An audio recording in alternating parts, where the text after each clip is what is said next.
Assalamualaikum warahmatullahi wabarakatuh. Perkenalkan, nama saya Hasna Nurhadiza. Di sini saya akan menjelaskan bab tentang teori sosiologi sebagai pendekatan. Jadi ada 4 teori dalam ekonomi mikro maupun makro, yaitu yang pertama adalah teori struktural fungsional. Teori ini memandang masyarakat sebagai sistem yang terdiri dari berbagai elemen seperti individu, keluarga, lembaga, nilai, dan norma yang bekerja sama untuk menjaga keseimbangan sosial. Selama setiap bagian menjalankan fungsinya, maka sistem akan tetap bertahan.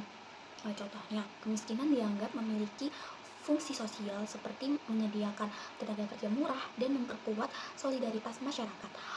Fenomena yang nampak negatif ini bisa berperan menjaga keseimbangan sosial. Dan salah satu asumsi teori struktural fungsional adalah bahwa setiap masyarakat terdiri dari berbagai elemen yang terstruktur secara relatif, mantap, dan stabil. Artinya, kehidupan sosial memiliki pola yang berulang dan stabil seperti dalam pekerjaan, ibadah, dan interaksi sehari-hari. Perubahan ini bisa terjadi, tetapi biasanya berlangsung secara perlahan dan bertahap. Yang kedua, teori struktural konflik. Teori ini melihat masyarakat tidak selalu harmonis karena adanya perbedaan, kepentingan, kekuasaan, dan sumber daya yang memicu konflik. Struktur sosial dibentuk dan dipertahankan oleh kelompok berkuasa agar kepentingannya tetap dominan. Contohnya, aturan hukum bisa berpihak pada kelompok kaya atau kelompok yang berpengaruh, sedangkan kelompok kecil harus tunduk.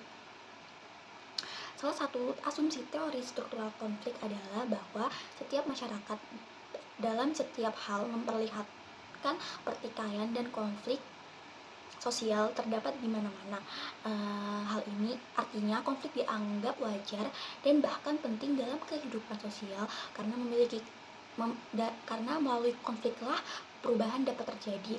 Pertikaian muncul akibat perbedaan akses terhadap kekuasaan, kekayaan, status, dan sumber daya yang terbatas. Setiap kelompok berusaha mempertahankan atau memperluas kepentingannya, dan tarik-menarik kepentingan inilah yang dinamakan dinamika sosial terus berlangsung. Yang ketiga adalah teori interaksionisme simbolik.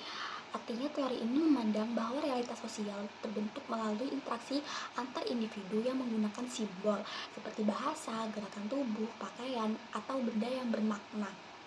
Contohnya, anak kecil menyebut sofa sebagai mobil saat bermain, atau orang dewasa memaknai seragam sebagai simbol profesionalitas. Salah satu asumsi teori interaksionisme simbolik adalah bahwa manusia adalah makhluk yang mampu menciptakan dan menggunakan simbol. Artinya, dalam kehidupan sehari-hari, manusia memberi makna pada kata, benda, dan tindakan. Melalui simbol inilah individu memahami isi dunia sekitarnya dan membangun hubungan sosial yang bermakna. Yang terakhir, teori pertukaran. Teori ini menekankan bahwa kehidupan sosial merupakan arena pertukaran di mana manusia berinteraksi untuk memperoleh ganjaran, reward, dan meminimalkan kerugian cost. Dengan kata lain, setiap tindakan sosial didasarkan pada perhitungan rasional untung dan rugi.